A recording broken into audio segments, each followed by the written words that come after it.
Hello everyone, welcome back to my YouTube channel English Delight. I hope guys you all are doing well.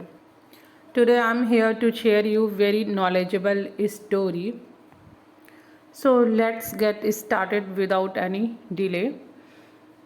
A long time ago there was lived a boy named Chetan.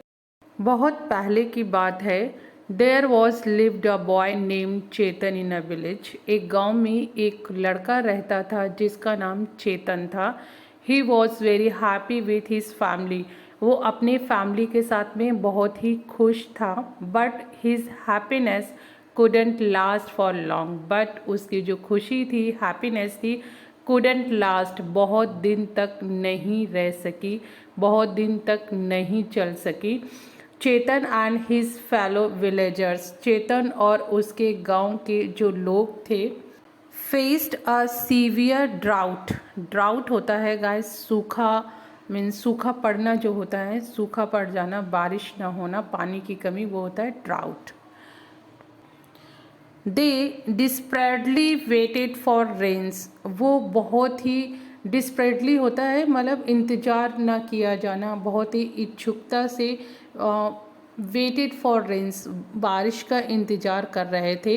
Due to drought, सूखा पड़ने की वजह से, the condition of the villagers was bad. सूखा पड़ने की वजह से जो विलेजर्स थे, गांव के लोग थे, उनकी जो हालत थी वो बहुत ही ख़राब हो गई थी. एंड द क्रॉप्स, और जो फसलें थी, क्रॉप्स थी, वह ड्राइंग अप, सूख रही थी. जो फसलें थी वो सूख रही थी. And the animals were also in bad condition, और जो एनिमल्स थे वो भी बहुत बैड कंडीशन में थे, क्योंकि पानी कहीं पे थे ही नहीं, था ही नहीं, और रेन भी नहीं हो रही थी, इसलिए सबकी कंडीशन कुछ ठीक नहीं थी. Land and even trees dried up. जो ज़मीन थी, लैंड थी और पेड़ थे, वो भी सूख गए थे. Land and even trees dried up, सूख गए थे. कैटल स्टार्टेड डाइंग, मतलब जो पशु थे वो भी मरने लगे थे. As there was no rain the stream was drying up slowly. क्योंकि वहाँ पे कोई रेन नहीं थी, इसलिए जो स्ट्रीम थी, भाप थी, वो भी सूख चुकी थी, सूख गई थी, सूख रही थी धीरे धीरे. To solve this problem, Chetan thought that it would be appropriate to talk to the villagers. So ये प्रॉब्लम जो थी, इसको देखते हुए चेतन ने डिसाइड किया कि ये अच्छा रहेगा अगर मैं गांव वालों से बात करूं, मतलब मेरा गांव वालों से बात करना उचित रहेगा इस प्रॉब्लम पर, ऐसा चेतन ने सोचा. और उस टाइम पे फिर चेतन ने सभी जो विलेजर्स थे उनको बुलाया एंड बोला, we all have heard tales from our grandparents about an underground river following through our village. उसने बोला, हमने सभी ने अपने ग्रैंड पेरेंट्स से जो स्टोरी सुनी हुई है कि हमारे गांव के जो गांव से हो कर के एक अंडरग्राउंड रिवर बहती है, रिवर जाती है, ऐसा हम सभी ने अपने ग्रैंड पेरेंट्स से सुना है.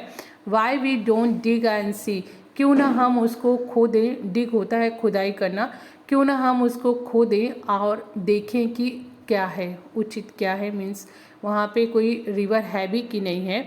To my point of view, मेरे हिसाब से या मेरे अनुसार, वी शुड डिग, हमें खोदना चाहिए, हमें खोदना चाहिए. The villagers agreed and started digging. जो विलेजर्स थे, गांव वाले थे, वो चेतन की बात से अग्री हो गए और खोदना उन्होंने स्टार्ट कर दिया. They dug for some days but they couldn't do it continuously for long. उन्होंने कुछ दिन तक तो ये किया, मीन्स खुदाई का काम किया, लेकिन वो इसको कंटिन्यूसली नहीं कर सके, लंबे समय के लिए ये इसको कंटिन्यूसली नहीं कर सके. And gave up very soon, और उन्होंने हार मान ली, मीन्स गिव अप कर दिया. गैव अप, गिव अप की सेकेंड फॉर्म है, गिव की गैव हो गई है, तो यहाँ पे गैव अप वेरी सून, उन्होंने बहुत जल्दी हार मान ली और गिव अप कर दिया. However Chetan kept on digging, लेकिन जो चेतन था उसने जारी रखा. डिगिंग मीन्स खुदाई का काम करना, उसने जारी रखा, उसने गिव अप नहीं किया. But the villagers believe that there is no use in digging. Villagers का मानना था कि खुदाई करने का कोई फ़ायदा नहीं है, क्योंकि वहाँ पे कोई this manner because there is no underground river. इस तरीके से खुदाई करने का कोई फ़ायदा नहीं है, क्योंकि कोई भी अंडरग्राउंड रिवर्स नहीं है, ऐसा गांव वालों का मानना था। When people told him to give up he said, जब लोगों ने चेतन को भी बोला कि तुम भी इसको छोड़ दो, इसको खोदने का कोई फ़ायदा नहीं है, तो चेतन ने बोला, चेतन ने बोला God helping and guiding me, God जो मेरी हेल्प कर रहे हैं और मुझे गाइड कर रहे हैं। One day when he dug deep and up, एक दिन जब चेतन ने बहुत गहरा खोद डाला, मीन्स जो वो डिगिंग कर रहा था वो बहुत डीप हो गया। चेतन सॉ वाटर, चेतन ने पानी देखा।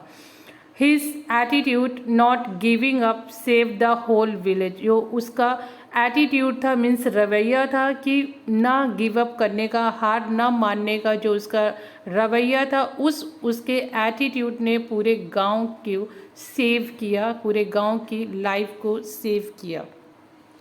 There was happy ambience around the village, और वहाँ पे जो विलेज के आसपास का एम्बियंस था, माहौल था, वो बहुत ही हैप्पी, खुशनुमा हो गया था।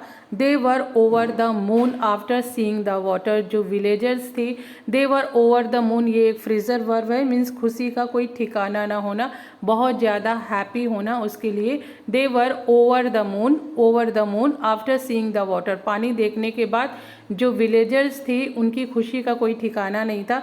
द क्रॉप्स फ्लोरिस्ट अगेन, जो फसलें थी वो पुनः लहरा उठी, florist again, and there was greenery all around, और जो हरियाली थी वो चारों तरफ फिर से हरियाली हो गई, क्योंकि पेड़ पौधे सारे हरे हो गए पानी के आने की वजह से।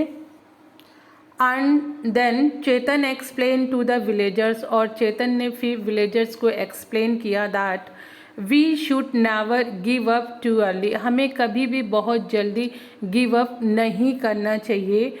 Only hard work page of, only hard work page of, page of guys यहाँ पे एक आपका फ्रेजल वर्ब है, इसका मतलब होता है पेज ऑफ मीन्स मेहनत रंग लाती है। तो only hard work page of, जो हार्ड वर्क होता है वही केवल रंग लाता है, हमें कभी भी बहुत जल्दी किसी भी चीज़ को गिव अप नहीं करना चाहिए, ऐसा चेतन ने एक्सप्लेन किया विलेजर्स को। And from that day onwards, और उस दिन से ऑल द विलेजर्स, सभी गांव वाले स्टार्टेड लिसनिंग टू चेतन, चेतन को सुनना शुरू कर दिया, मतलब चेतन जो भी बोलता था वो उस पर बिलीव करते थे और अग्री करते थे। And started working with all the attitude in times of any trouble, और अगर कोई प्रॉब्लम होती थी तो सारे गांव वाले इकट्ठे होकर के वहाँ पे काम करते थे और उसका सलूशन निकालते थे। In this way the village became a happy village, और इस तरीके से, क्योंकि गांव में यूनिटी आ चुकी थी, इस तरीके से वो गांव एक बहुत ही खुशहाल गांव में तब्दील हो चुका था, एक बहुत ही खुशहाल गांव बन चुका था। सो ये गाइस स्टोरी थी आज की। आई होप आप लोगों को पसंद आई होगी, और बहुत सारे इसमें आपके वोकैबुलरी थी, फ्रेजल वर्ब थे, आप उनको नोट डाउन कीजिए और उनकी प्रैक्टिस कीजिए। तो मिलते हैं गाइस नेक्स्ट वीडियो में। Till then keep practising, keep learning, have a nice day. Thank you guys.